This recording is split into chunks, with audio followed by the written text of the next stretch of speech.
have the principles of hip hop and still be hip hop theater. You know, can be Expressed in yeah. That's what I'm saying. Like, I mean, like an example. You know, there's a swagger to hip hop. There's a confidence and an assertiveness to it. Is that something that we can infuse in our theater, and that makes it hip hop? Is there, you know, other elements of what hip hop is, hip hop culture is?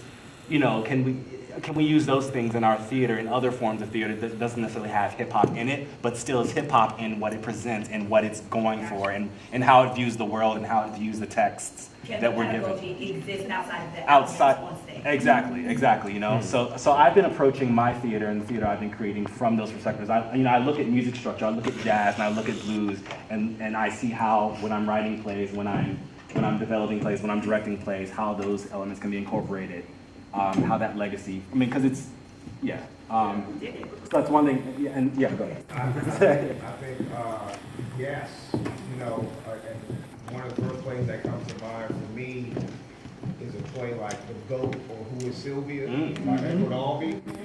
And he just, I mean, in the play, there's a man who ends up sleeping with a goat. You know what I mean? And it is shocking. And he breaks rules as a playwright, and I'm like, that's hip hop, yo. He came with some next. He told me he'd be like ODB, but you know.